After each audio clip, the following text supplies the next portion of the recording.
buka itu hasil rekaman sidang. Sidangnya memang tertutup. Tapi kalau kita mau fair-fairan, lihat fakta sidang. Keterangan saksinya kayak apa? Pantas nggak dihukum seperti ini? Gitu. Itu kan kebanyakan yang nuntut kan nggak pernah hadir, nggak pernah denger, langsung aja main kayak robot gitu.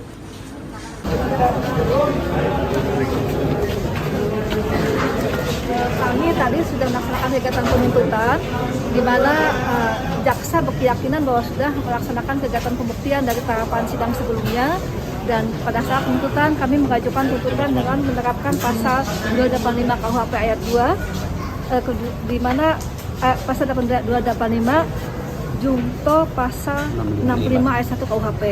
Di situ kami mengupayakan untuk menuntut dengan ancaman maksimal.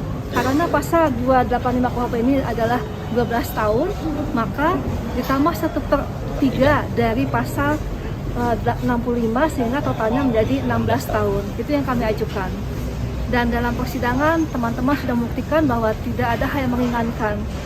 Kita bisa buka karena kita sudah punya beberapa alat bukti, mau kita konfirmasi di situ. Kita akan ketemu mastermind dari skenario ini apa. Kenapa harus si Mas Beki harus jadi korban itu loh. Selain dia kena anak tunggal, pewaris dan sebagainya, ada sisi lain yang bisa nanti terungkap. Sayangnya kan ini terlindungi dengan tanda petik berbagai cara. Dari tidak mau dihadirkan secara normal, harus kami berdebat.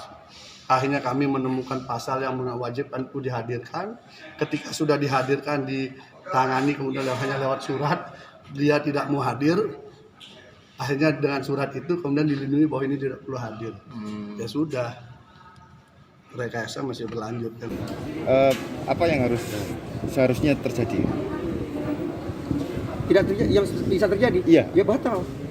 Dakwaan tidak terbukti. Batal demi hukum. Kalau tidak demi hukum, Ya, batal. batal demi hukum.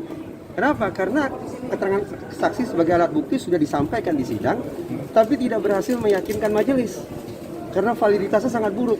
Kalau tidak menghasilkan, kalau tidak meyakinkan majelis. Gitu Kalau ya? majelis percaya pada omongan saya, itu kan terserah majelis saya, dia yang tahu. Kalau majelis teryakinkan oleh keterangan ahli bahwa keterangan saksi itu pada dasarnya sangat patut dipertanyakan kualitasnya, maka boleh jadi hakim akan menganggap keterangan saksi tidak bagus, tidak bermanfaat, tidak mendukung dakwaan. Artinya bisa diabaikan. Vonis abaikan. Oh jelas dong. Kalau hakim sudah ragu terhadap satu alat bukti, maka hakim akan abaikan alat bukti itu. Oh, gitu. Iya. Bagaimana mungkin hakim ragu terhadap satu alat bukti, tapi dia pakai? Itu kan tidak mungkin. Keterangan palsu itu adalah kejahatan. Gitu.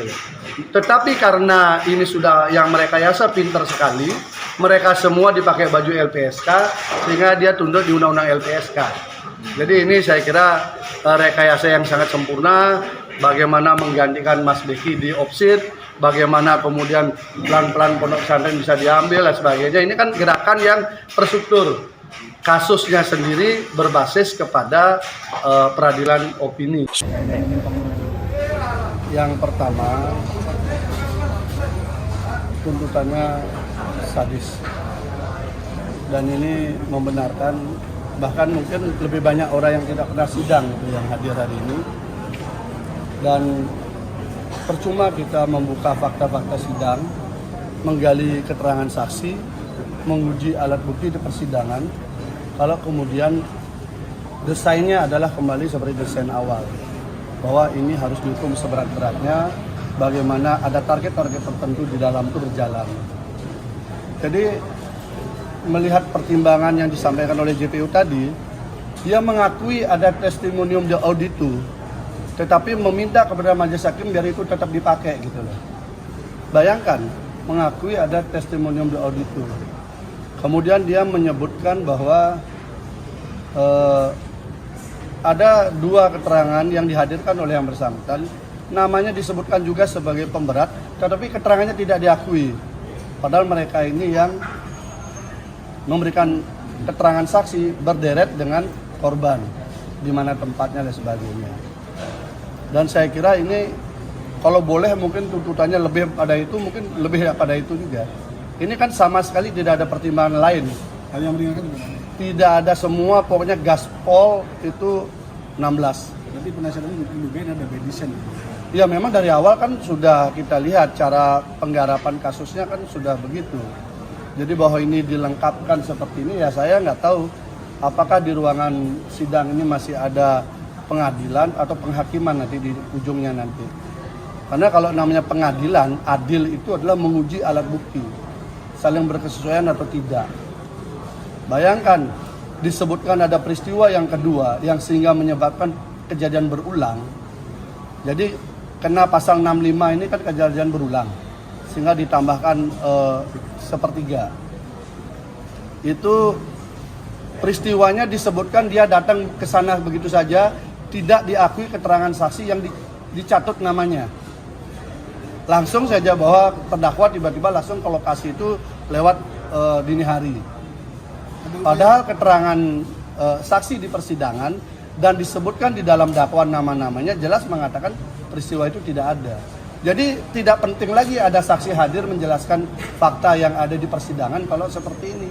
Makanya dari awal saya katakan kalau memang ini mau didesain sebenarnya cukup dakwaan langsung tuntutan, nggak usah lagi ada menggali keterangan saksi. Udah apa kita menggali keterangan saksi kalau kemudian keterangan saksi di atas sumpah tidak dipakai.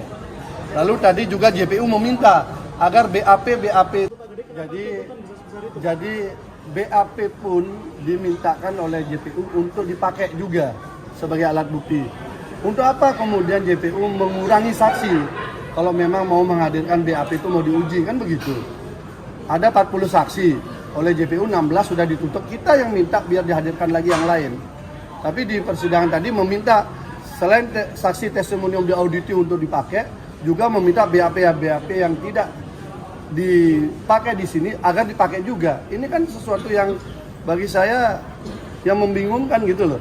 Satu sisi dia tidak mau menghadirkan yang di BAP sebagai saksi, di sisi yang lain minta itu dipakai. Padahal kan harus kita uji di sini kan. Ada upaya pembelaan Pak Gede? Otomatis minggu depan kita pledoi. Pertanyaannya masih adakah ruang-ruang keadilan di situ? Karena ruangan ini pun juga teman-teman tahu sendiri kan. Bagaimana ruang PN bisa dipakai podcast oleh oknum tertentu untuk menekan kekuasaan dan sebagainya gitu. Tapi ya kami berharap seluruh keluarga besar Siddiqiyah ini berdoa aja lah. Di atas keadilan manusia masih ada keadilan Tuhan. Berdoa aja nanti akan ada jalur-jalur tangan-tangan Tuhan akan bekerja. Saya yakin itu. Karena ini sudah tidak make sense dengan kewajaran dari proses, cara tuntutan dan sebagainya sangat tidak masuk akal. Coba aja buka semua kasus yang ada di Indonesia. Ada nggak seperti ini? Gampang hitungnya. Gampang hitungnya. Apa yang disiapkan nanti untuk pembelaan Pak? Ya pembelaan kami sederhana, yaitu apa yang menjadi fakta sidang. Fakta sidang aja, karena memang mengukur kebenaran, keadilan, benar tidaknya peristiwa itu kan di fakta sidang, bukan di tempat lain. Kalau di tempat lain untuk apa gitu loh? Ini satu orang yang mengaku korban loh. Satu orang yang mengaku korban dengan tuntutan sebesar dan setinggi itu. Silahkan saja wajar atau tidak wajar. Wajar atau tidak wajar. Itu kita ukur aja ngerasa keadilan kita. Di mana ini mungkin satu-satunya kasus pemerkosaan di mana korbannya buka baju sendiri, berada di atas dan sebagainya dan ngechat mesra terdakwa. Mungkin tidak ada di dunia korban pemerkosaan seperti itu. Dan ini kemudian dituntut sangat berat. Itu.